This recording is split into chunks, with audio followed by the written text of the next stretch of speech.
Hello, hello. I am now live. Welcome to the show, everybody. My name is Arseny Linich, and today I'll just be giving a short little lecture, well, short little lecture, on the basics of electricity, and what it is, how it's generated, and circuits and stuff like that. It's going to be pretty simple, nothing too complicated for today, just a few basic concepts to help you learn a new thing, which is exciting. So I have this cool presentation here. And also, I've never done a live stream before, so if this goes horribly, horribly wrong, I'll make a video of this or something like that. Or I'll attempt the live stream again, but I felt like trying something new. Now, if you have any questions at any point, I would like to see them in the chat. Well, I will see them in the chat and try to answer them. Now, note that the chat is about, well, the time it takes for the video to get to you is about 20 seconds from when I actually say things, so my answers to your questions may be a little bit delayed, but, And for the future, if you have any other questions, if you're watching the video, then you can just leave a comment, and I will take a look at that. So I suppose we'll get started shortly here. Just set up a little bit so that I can see a couple things at once, maybe? Maybe not. I only have two screens. It's difficult this way. Alright, well, let's get started. So, here's the presentation overview for today. We're going to be going over, what electricity is, and what it is, in super simple terms, is it's just the movement of electrons through atoms. Now, if you don't know what I'm talking about there, I'll explain it, don't worry. On the next, in a couple slides. So, the first topic we'll be going over is atomic structure, and that's going to be 2 slides, and this is just to explain to you what the atom is and what it's made up of and stuff like that, just in case you don't know already. But also how it relates to electricity. And I know this is more of a chemistry thing, but chemistry and electricity pretty much go hand in hand. They're very reliant, electricity, I'd say, is very reliant upon chemistry. So, slide 5 will go over what electron flow actually is and how it happens. And what happens. Generating electron flow is how it happens. So that's the next 2 slides. Then we'll go over circuits, and I'll explain what those are and how those work. And finally, a couple of extra topics.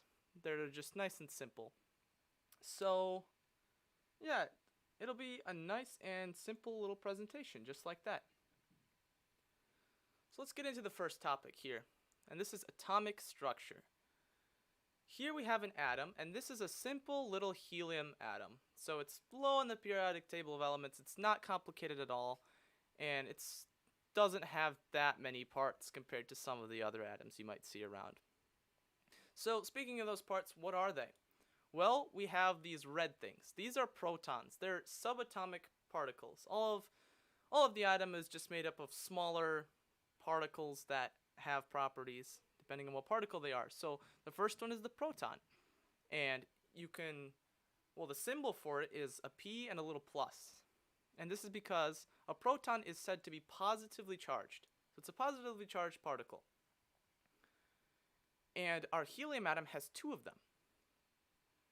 Now these protons, they are important to electricity.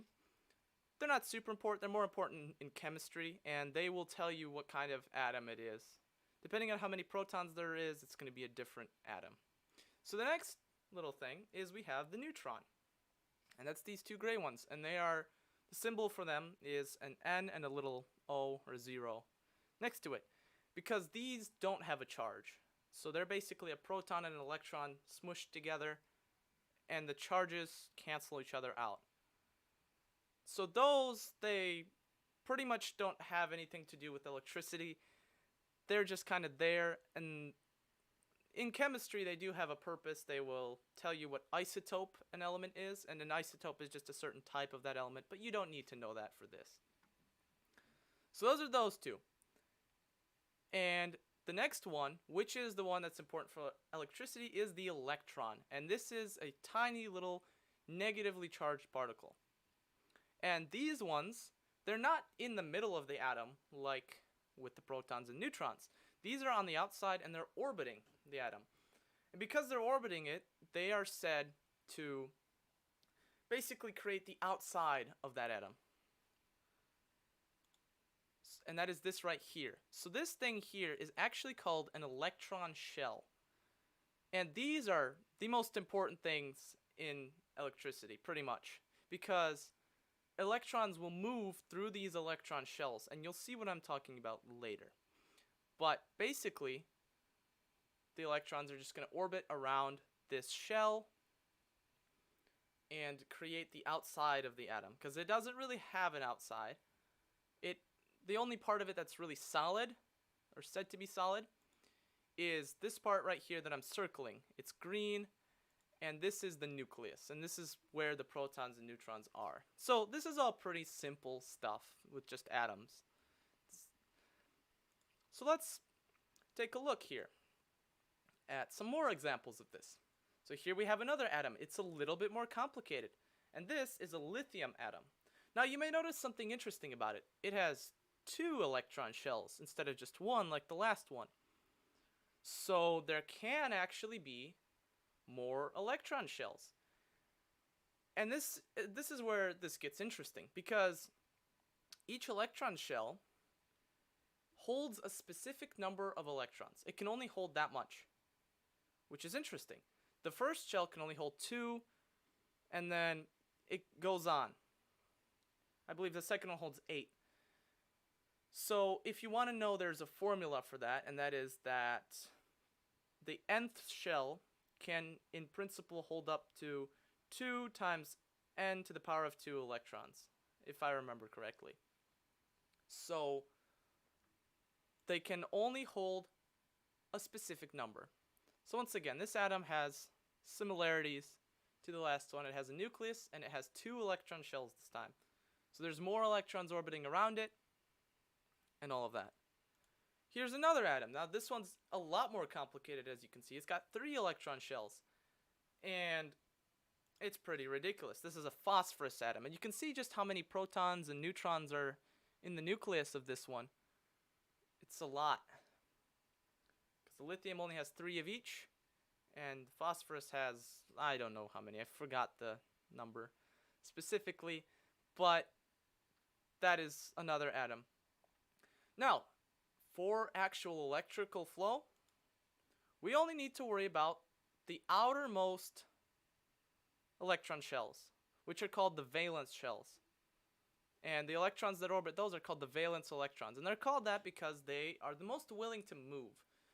They're not held in as much by the nucleus. And they're orbiting around the nucleus because of those protons. They want to, basically the charges want to neutral out. Because you've heard the term opposites attract. Well, protons and electrons are going to attract. And so that's why there's electrons. Now, an important thing to note is that each atom will want to have as many electrons as it has protons. But many of them don't have that by default, which is interesting. And you'll see how this comes into play later. So let's move on to actual electron flow. It looks like this. This is a very simplified animation of the electrons flowing. As you can see, they just kind of drift through the valence shells of a couple atoms. And they all move at once, basically. And it's interesting the way it works. But this is a very, very simplified explanation / model of that. Now, I can actually show you the model in a little bit of a different way. Because it says here that they flow similarly to marbles in a tube. Now, I don't have a tube, but I do have a little thing right here that I can show you if I can fit it in my camera. So I do have this little thing right here, and I have a bunch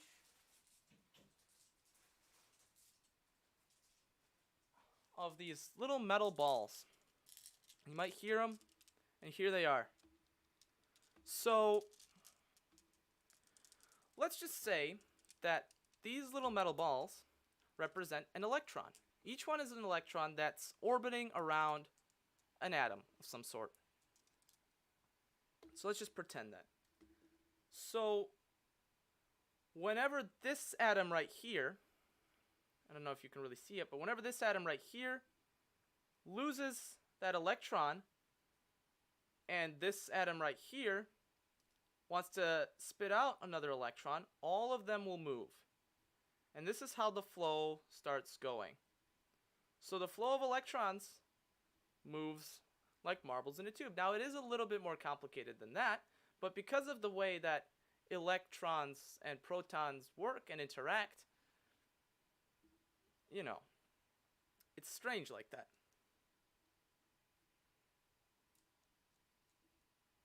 But you can see how that's the model right there.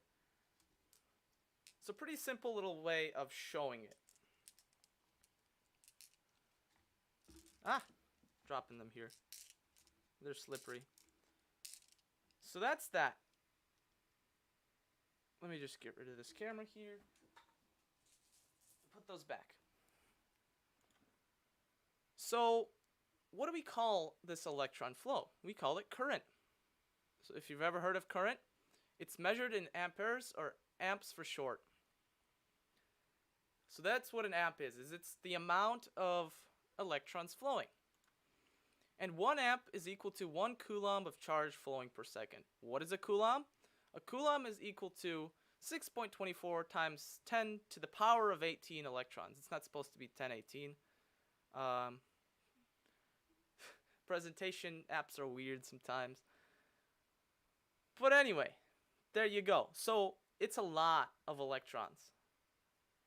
And that amount of electrons flowing through some sort of conductor every second is equal to 1 amp of charge. Now, an amp is really, really big when you're talking about electricity.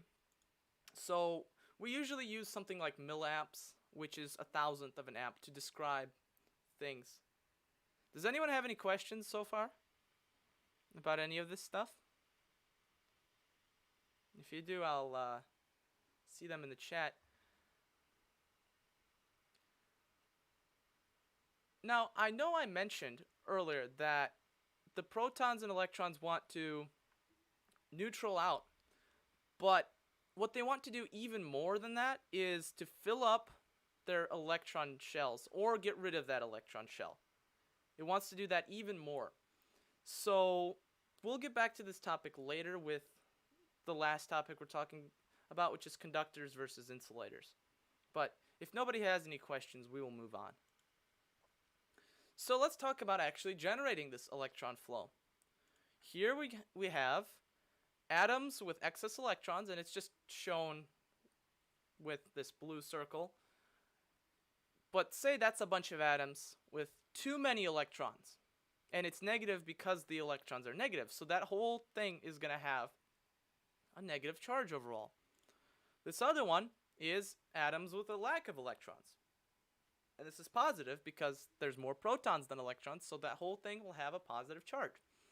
So how does the electron flow happen? Well, as I showed you with my little marble model, the electrons will flow from the negative to the positive side. Well, as I sort of showed. But they'll flow like that, once again, like marbles in a tube, once at a time. But really, really quickly. So in order to create electron flow, you need to have a potential difference in energy. And this potential difference is what we call, well, it's the pushing force that will cause the electrons to move, and it's what we call voltage. And it's measured in volts.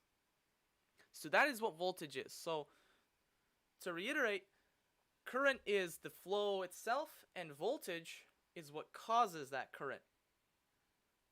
It's the pushing force. Without voltage, you couldn't have current. Now, when you're talking about electrical safety, there's been people who say, oh, current is the only thing that hurts you because, yeah, electrons flowing through you is the thing that hurts you, but they can't exist without the pushing force. And this is kind of off the topic, but I do want to just put that myth to rest by saying, no, it's the current, voltage, and hand that work together, you know, to cause damage to you the electricity is flowing through you. So yeah, that's pretty much how this goes. Now, I can show you sort of another model of these electrons flowing with the whole pushing force thing. And I'll do that with my little marbles again, if I can stop dropping them all over the place. So here is my little thing again. And here are the marbles, or metal balls, I guess. So what I'm about to show you is why the electrons just don't always flow. I mean, they do in a way. There's a lot of things that can cause electrons to flow, but a lot of it is what the atoms want to do at that time, which sounds strange, but it's how it works. So I showed you before, if this loses an electron and this side gains an electron, then they all flow. And that's how it goes. But if I replace this electron here with, say this atom is now satisfied. It has filled up an electron shell. It doesn't want any more electrons. It's good. So I'll replace it with this little wooden block, if I can fit the wooden block. So I'll replace it with that little wooden block. Maybe move it over a little bit. So now this this atom doesn't want to accept any more electrons. So when this electron tries to go in, it can't. It can't push any of the other ones because this doesn't want to accept them. So that's why you need both a positive and a negative side to start moving the electrons around from place to place like that.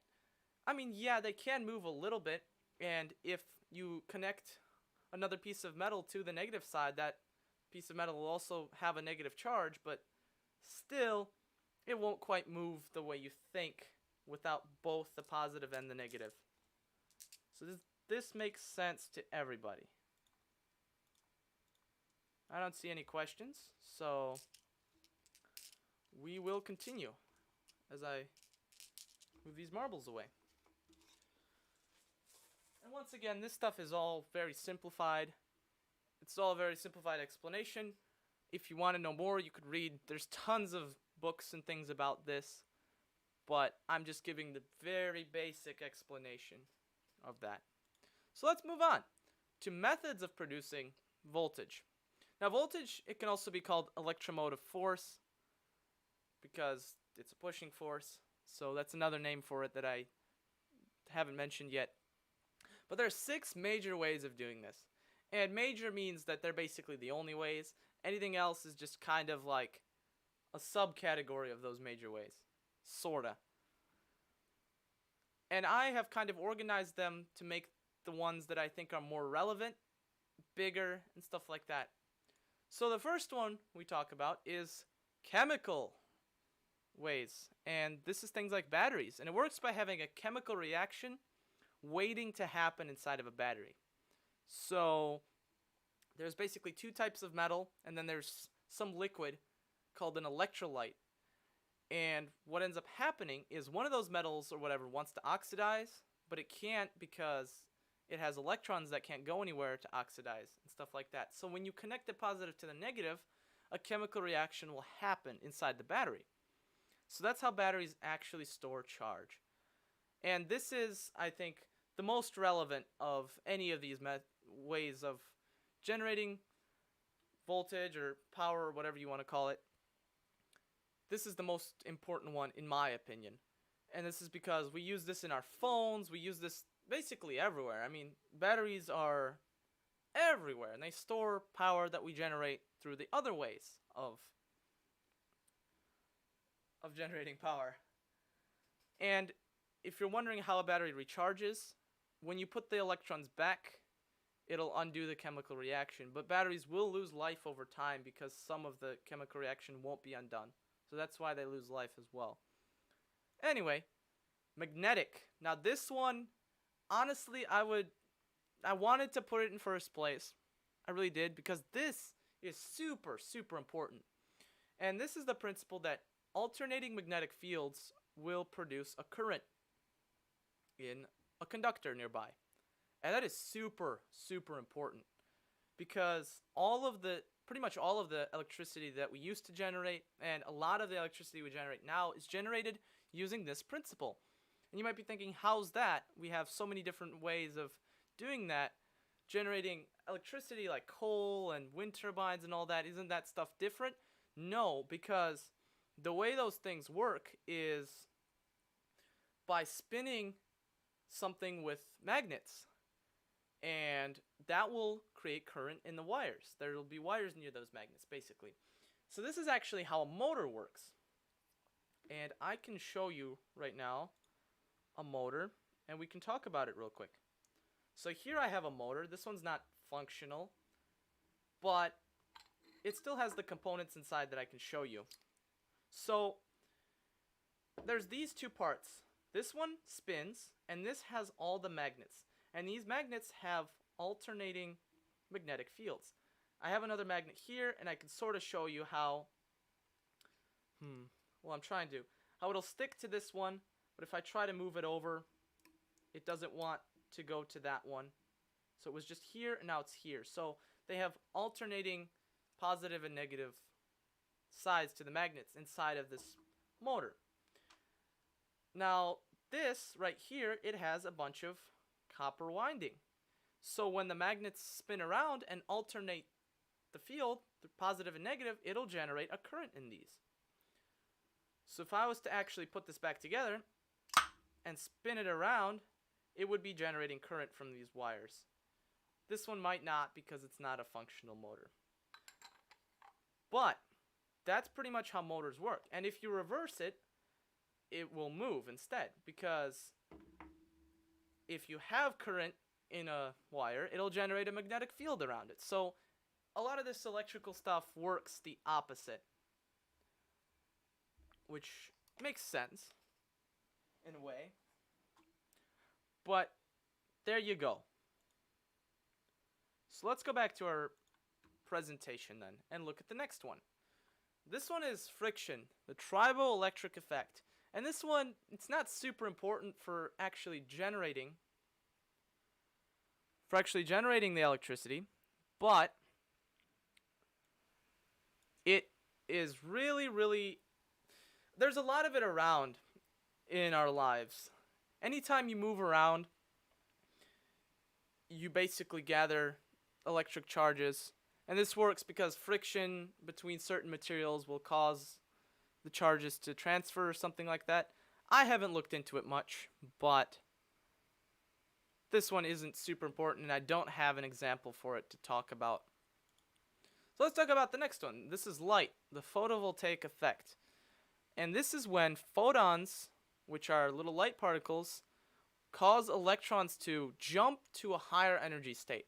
And what this means is electrons will start to jump to a higher valence shell, pretty much, or a higher electron shell.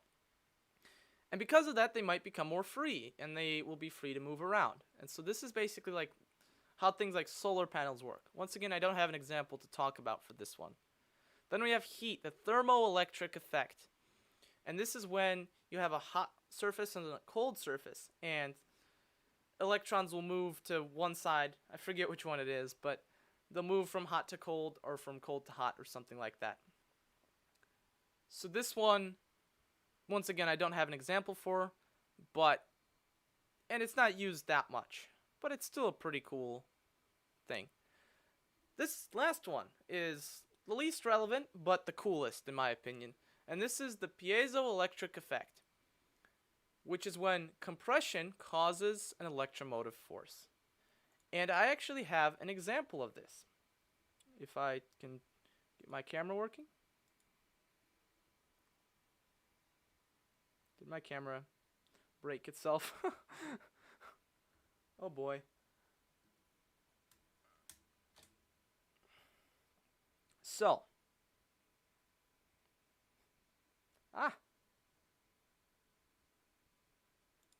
My camera decided to break itself. Hold on a second. I knew something like this would happen.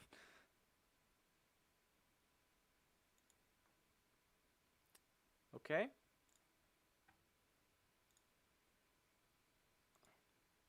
Alright, and we are back with the camera. So, this piezoelectric effect, what it actually is the property of when you compress something like a crystal, it will generate voltage of some sort. And a little bit of current too, because there has to be current generated by the voltage. But mainly voltage, high voltage. So, what you're seeing right now is a piezo sparker. And what this is it's from a lighter. And what it does is whenever I press this button right here, it will generate like 800 volts. And it will create a spark between here and here. Or between anything else if you're holding it, really. So what happens when I press this is there's a little hammer that will strike a crystal inside. You may see the little mechanism moving there, like that. So it's compressing, and then boom, it rapidly hits the crystal that's inside. And these crystals, they can be something like quartz. So you can see, if I hold it here, actually, a spark is generated. I'm not sure if you can see it. I'm trying to.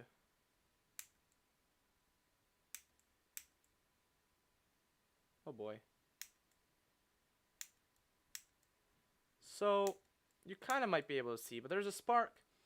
And the reason it's not hurting me is because this doesn't generate enough current to actually hurt me. But I'm still trying to show you guys the spark. I think it happens too fast for the computer to pick up, but there's a spark there and I do feel like a little jolt of electricity. So that is that. Pretty simple. And it's not really used in generating electricity, more of just starting things like lighters and stuff like that. Alright, so let's move on to circuits and what those are. And this part's going to be pretty cool because circuits can get ridiculously complicated. And what a circuit is it's just formed when you connect wires in a way that'll allow the positive to travel to the negative from a power source. So this here is an example of a circuit. Now pretend the yellow circle is a light bulb or something like that. So the electricity will flow through that. It'll be able to get from the negative side to the positive side. Now there is another type of circuit. It's not really a type, but this is a short circuit. And this is, whenever you get a short circuit, it's really bad. And that's because you're just connecting a power source directly to itself. Now, this means that current won't be limited by anything. Whenever you plug some sort of device that uses electricity in, it will limit the current flowing through that wire because it has some sort of resistance. Because it's using some of that power, so it will resist the flow of current. When you don't have anything there, the battery will provide as much current as it possibly can. So the chemical reaction will happen inside super quickly, and it will heat up and explode or light on fire. Depends what kind of battery, but you do not want that. So never do one of those. Short circuits are really bad.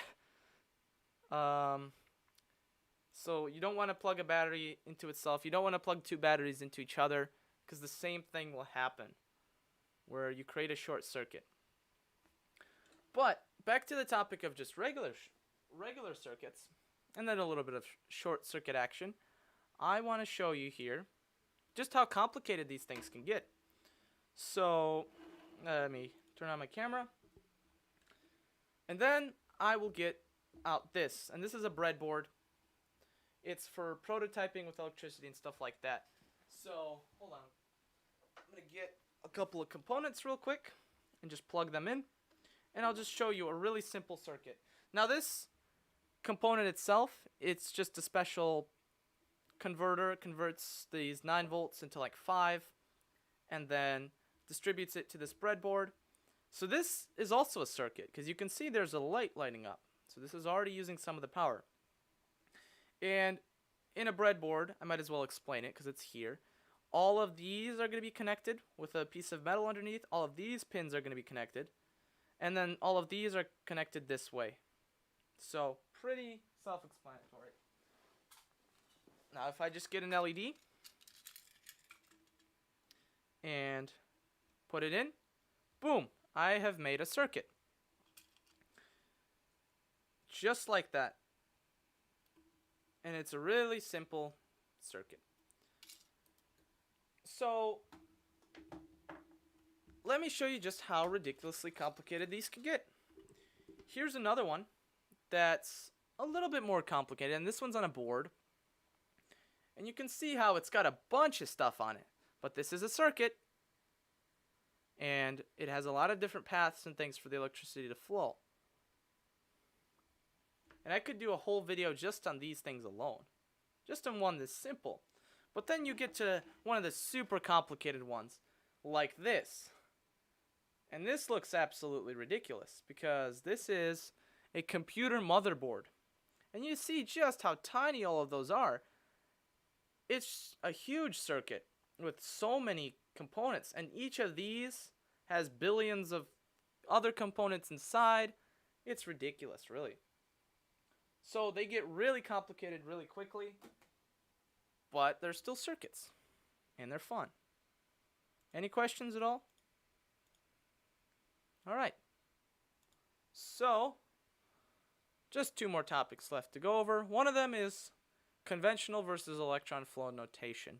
And what this is just a way of expressing what direction electricity flows in.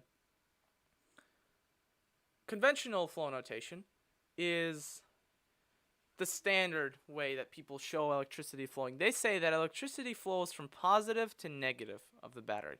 That's actually wrong. Electricity will flow from the negative to positive side of the battery.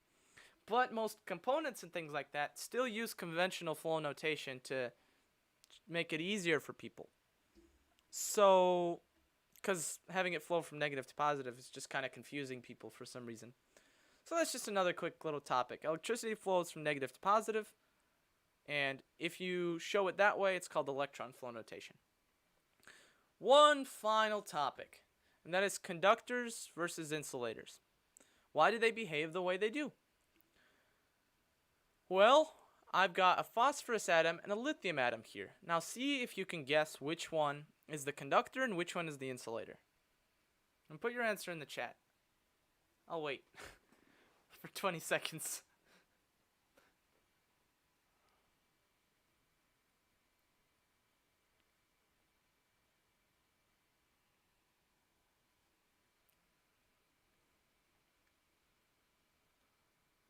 All right. Should get to you by now.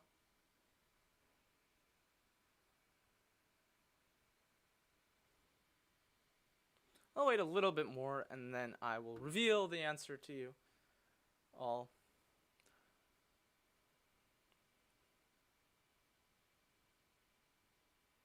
Alright, I think I've waited enough. So, it all comes down to the atoms in the material. Lithium here is the conductor. Phosphorus is the insulator, technically. It's an insulator, not really sometimes, but technically it is. Why is this the way it is? Well, it all comes down to the property of the electron shells. And atoms wanting to fill up their electron shell more than they actually want to be neutral. So it's interesting. The lithium atom, it only has one electron in its outer ring, its valence shell. Now, to fill up that shell, it would have to get 7 more. It doesn't want to do that. So naturally, it will try to lose that electron, and then it becomes an ion. It becomes a positively charged atom, or a cation. So most metals, well, all metals actually, are going to be cations. And that is why they're better at conducting, is because that one electron, it's just gonna be free to move around. It doesn't really mind. The phosphorus atom, on the other hand, it has almost filled up its outer ring. Almost. I forget how many are supposed to go in there. I think it's 12 or something. I don't know. But it's more than halfway there. So, that atom will naturally want to gain those electrons and become a negative ion or an anion. So that is why metals and things are conductors and things that aren't metals are generally not conductors, because those are usually anions and metals are usually cations. Now there are a couple of elements such as carbon or silicon which are called semiconductors, and they're semiconductors because they have 4 electrons in their second valence shell, or their second electron shell. Well, their valence shell too, but actually not in all cases. In the case of carbon, yes. In the case of silicon, no, because silicon will have more shells. But in any case, they're halfway there, and so they can either lose all of those or they can gain all of those. So they have the capability of being either a conductor or an insulator. So that is why conductors and insulators behave the way they do. And that is the end of my slideshow. So those of you who said the answer in the chat, you are correct. Yes, lithium is the conductor, phosphorus is the insulator, indeed. Although not in all cases, but it gets a little bit complicated if I try to explain all that. So, that's it. That's my little presentation here. Pretty simple stuff, right? And you've learned voltage and current, or electromotive force and current, which are the two of the most important electrical topics in my opinion. And you've learned some other things. And if you want to see what happens if you start shorting a battery or something like that from earlier, I can show you. I mean, it's pretty scary. Here, if I get this battery like that and then watch it carefully, let's see if I can do this somewhat safely. There really is no safe way to do it, so I wouldn't recommend doing this, obviously, shorting a battery. But you see that? Ah, you can't see it. Trying to show you. It's a little bit difficult.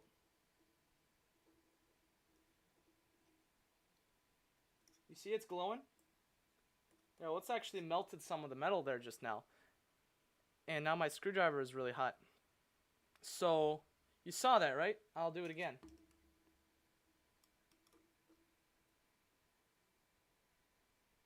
It's glowing hot.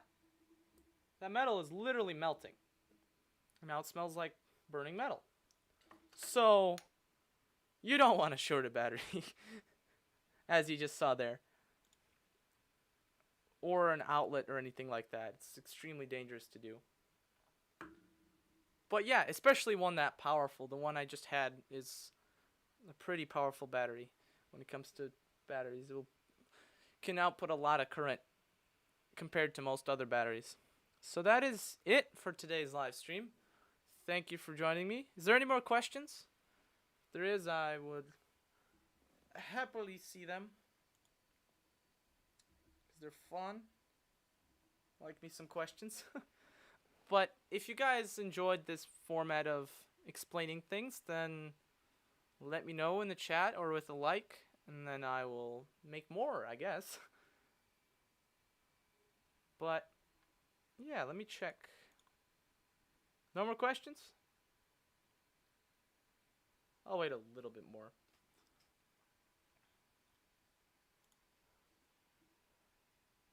But yeah. Forgot how much this battery can output. It used to say it on a label, but now it doesn't say it because the label's missing, obviously, because I tore into this thing to show a demo like this. But this is one of those like portable batteries, and as fun as it is to short them, once again, you definitely shouldn't. Like, look at that metal in there. That is molten metal.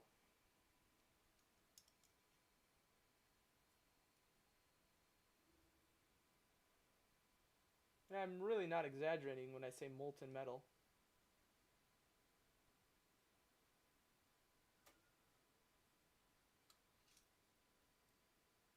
Part of my screwdriver is actually starting to melt. And look at that. There's now an indent in the battery where I was holding the screwdriver because of how hot it got. Because of just the excessive current. So, obviously you don't want to try it. This is super hot now. And a little bit burned. Yeah. I figured I'd show another example so you don't have to do it yourself and burn your house down. Because I know how to do it safely. But yeah, that's going to be it for today's live stream. Thank you for joining. This video will exist on the internet forever for you to go and reference again if you'd like to. And I will see you all at some point in the future. Bye-bye.